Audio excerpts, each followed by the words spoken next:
Hello, welcome to Back to Basics. We're going to be talking about resetting your system.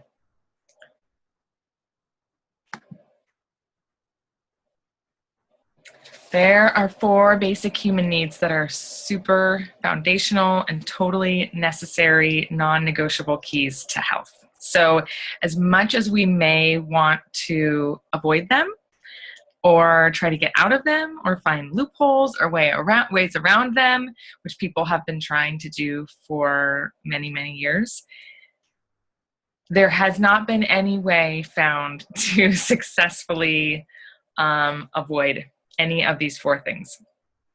And what I know is that we are much happier, our bodies run much more smoothly if we just get a handle on these things and make them a part of our daily lives. So an important thing to notice is that they affect every part of our daily lives. So the 4 basic human needs that we're talking about are getting nutritious food, having plenty of water, getting adequate sleep, and moving our bodies, having physical movement.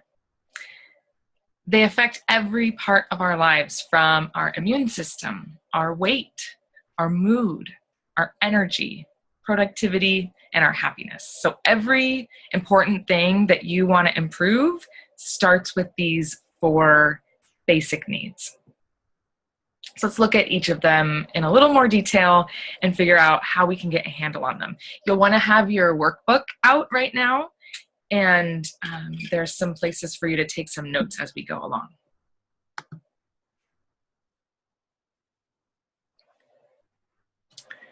More than 2,000 years ago, Hippocrates said, if we could give every individual the right amount of nourishment and exercise, not too little and not too much, we would have found the safest way to health. This is as true today as it was then. And I'll give you some ideas for how to incorporate these things more in your life. And as we go through, you can use your workbook to capture any ideas that you want to incorporate.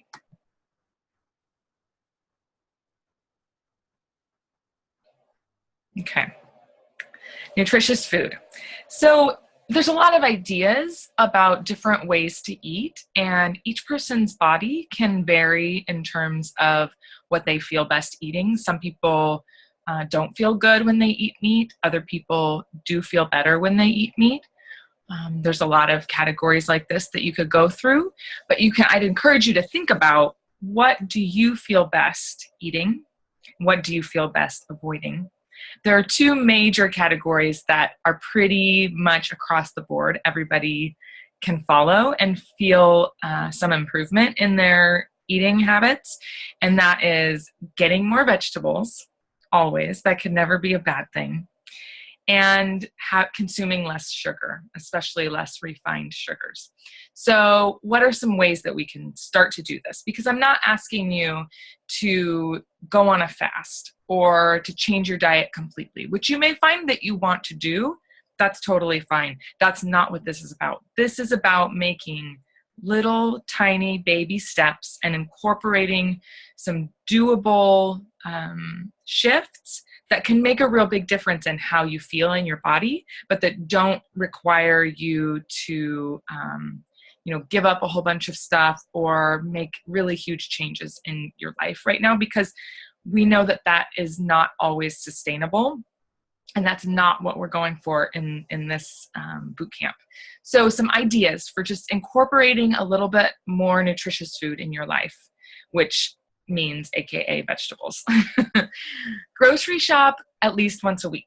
I go once a week on the weekends and hit the produce section first and just fill up your cart with produce to begin with.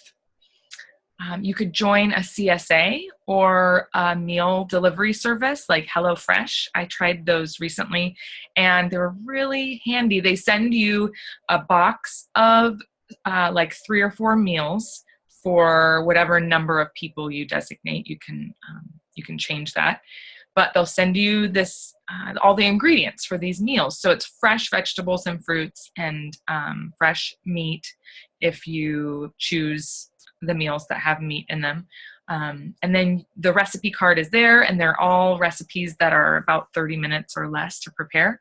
And you just end up with delicious whole foods and a lot more vegetables. So that's one idea. Even if you just incorporate a box like that, once a month, that gives you a couple of extra meals to grab from the fridge quickly, which can be one of the issues that we run into is like when we're hungry, or especially if we have kids to feed, like what do we do in the moment when people are hungry and there's not a healthy, easy option? So talking about that, I really like to do meal prep Sundays. I will cook up big batches of good meals that we can have ready on hand in the fridge during the week, so that then when things are rushed and we don't have a lot of time to cook a full dinner, we have healthy options in the fridge. Or you could just even cut up, get your produce when you go to the grocery store and you load up on produce, bring it home, and just go to work cleaning and chopping veggies and putting them in containers that are ready to go for the week. You'll invest a little bit of time on that one day. And really, it's not even that much time. But when you batch it like that, you save so much time over the week and everything's ready to go. So it's like you're giving your future self a gift. So think about it that way.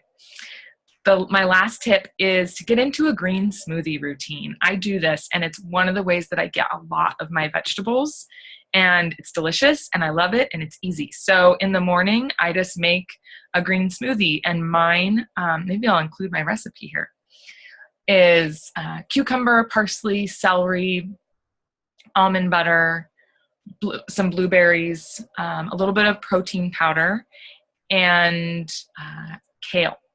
And then I usually use some hemp milk and some water, and I blend it all up, and I take a big giant glass of smoothie to work with me, or just, whatever I'm doing. But I'll have that as like my mid-morning snack, and it really helps get me through the morning and just gives me lots of vegetables for the day. So that's another idea. Go ahead and write down any of these that resonate with you, or other things that that work well for you that maybe you haven't been doing. Go ahead and jot those down in your workbook.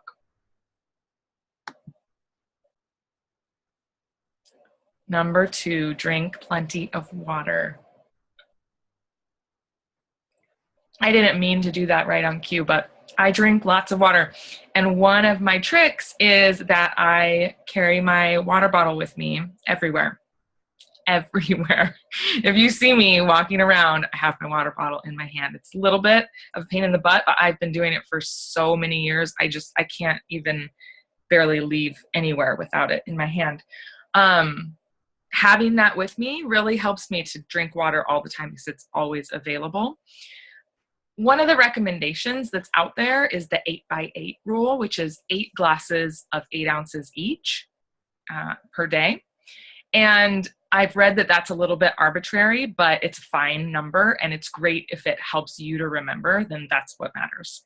So some tips for getting more water: carry your water bottle around. I love to put essential oils in my water because it makes it taste good. So some people don't drink water because they don't like the way it tastes. And having a drop of essential oil in there can just help to flavor it in a way that doesn't add any sugars or anything to it at all. But you get that flavor. You want to make sure when you're doing this that the essential oils say on the label that they're safe for internal consumption, because not all of them are. In fact, many of them that you find in the grocery stores aren't. I use doTERRA, which is of a certain grade and has been tested to make sure that there's nothing else in it. So I feel really safe about doing that. But that's one way to flavor your water that makes it really delicious and easy to drink. It also is great for detoxifying your body, so there's added benefits. But one thing to know, if you are putting essential oils in your water, you have to make sure that your container is not plastic, because it does break down petrochemicals. It will break down the plastic that you're drinking out of. So make sure it's metal or glass. Go ahead and jot down some of your tips for drinking more water that you want to incorporate. And then there's also a space on your worksheet to write down any ideas that you have, that you use, that you can share with others, because there's going to be a time for that.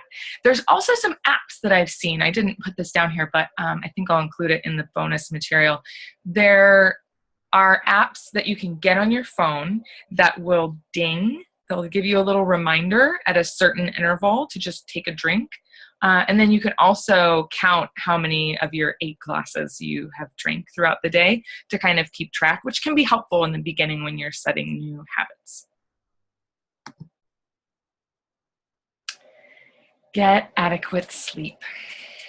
This is one that we all know, but we often have such a hard time doing. The recommendation for adult humans is 7 to 9 hours of sleep every night. Every night, even on the weekends. So some ideas for how to start moving closer to this.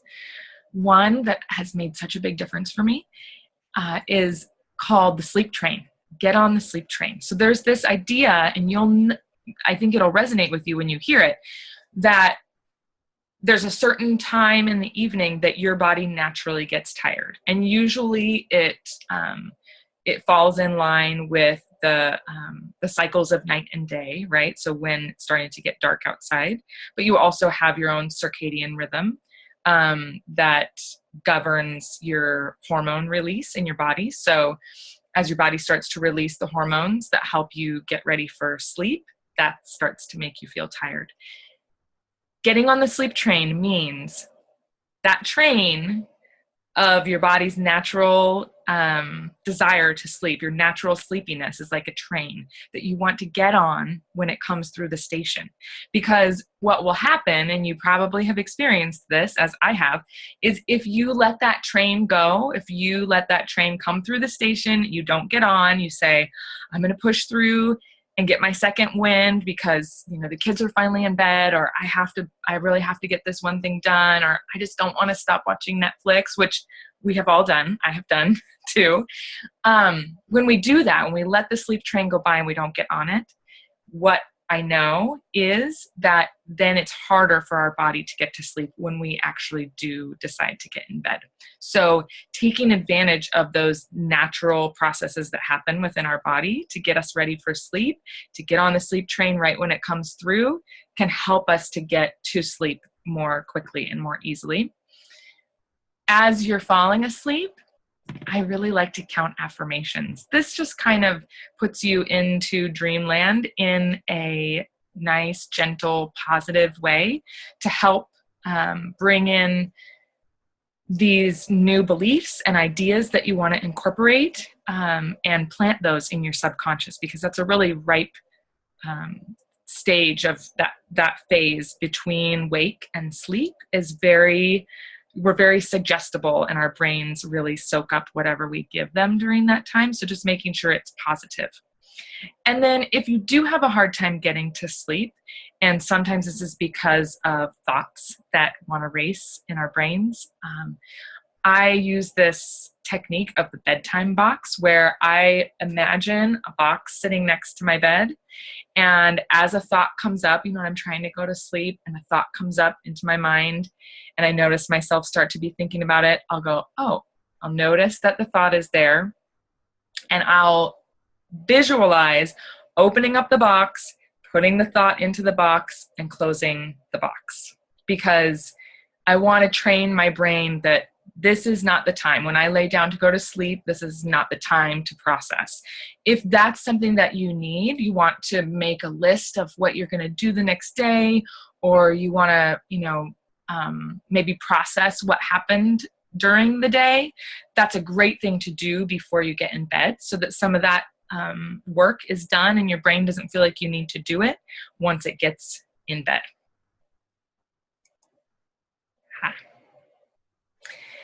The third is physical movement, moving our bodies. Did I get that wrong? The fourth, the slide is wrong. Physical movement. So it has been said that sitting is the new smoking. that not moving our bodies is really becoming a problem. So, and in terms of our health and illness and disease, it's really a big indicator of how healthy and how much longevity we'll have in life. So some ideas for incorporating more physical movement. It doesn't have to mean that you get up and go to the gym at 5 o'clock every morning. If you are a person that loves to do that, then do that. Like, that is a great thing to do. And it doesn't have to be that. So I want to encourage you to start thinking about movement way outside of the realm of exercise. Because for some people, exercise is really what their body craves. And I think that's very important. But we can sometimes use that idea to beat ourselves up that we're not exercising in the way that we should. And really what our body needs is just to move. So that does mean getting your breathing, a little bit more heavy, maybe breaking a sweat. Those are great things to have happen in your body, because it means that your systems are working, your lymph is circulating, your blood is circulating. You're taking in more oxygen, you're getting rid of toxins. So that's an important cycle, and it doesn't have to mean running on a treadmill. So set an alarm and have a dance break every once in a while. And if you have kids, they will love this and be your best buddies in your dance break. So just set a little 5-minute timer and turn on some music that you love and just dance like no one is watching. It is seriously really good exercise. Every time you go to sit down, maybe you work a job where you're sitting often, every time you're returning to your seat, do a little 30-second series of stretches. Every time you go to get up to go for a break, do a couple of exercises, maybe 10 squats or a wall sit or a plank, something fun and quick and easy that just utilizes your own, the resistance and gravity of your own body to work your muscles and maybe get yourself breathing a little bit more heavy. So go ahead and write down some ideas that you have, ways that you love to move your body, ways that you love to sweat. That could mean running. It could mean sex. It could mean yoga. It could mean handstands. It could mean cartwheels. Whatever it is that you love to do and that brings you joy and makes you feel connected to your body, write that down, because it's important.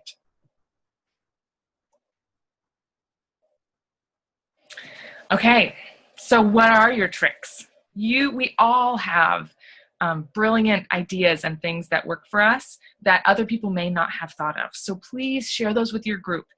Write them down, post at least one way that helps you to take care of one of these basic human needs, and then comment on each other's, because it really helps us to learn from each other and to feel supported in this group.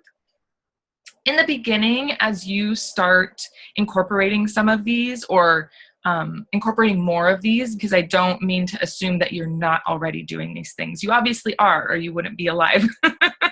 But it's just a matter of optimizing them and tweaking them to help care for ourselves more deeply. So in the beginning, as you're kind of paying attention to these more, you will want to lean on your self-care tracker, maybe your calendar reminders, and some of these tricks to make sure that you're meeting your body's needs. But as you go through the course and you deepen your relationship with your body and you open up the lines of communication between you and it, you'll start to notice an increasing awareness of your body's needs, and you'll become more in sync with them automatically. So the tracking that you may do right now isn't forever. It's really just to help make sure that these things are happening in the beginning as you're shifting your habits. And then the idea is that communication between you and your body is really the important piece that's going to help you get into alignment. So know that that's where we're going.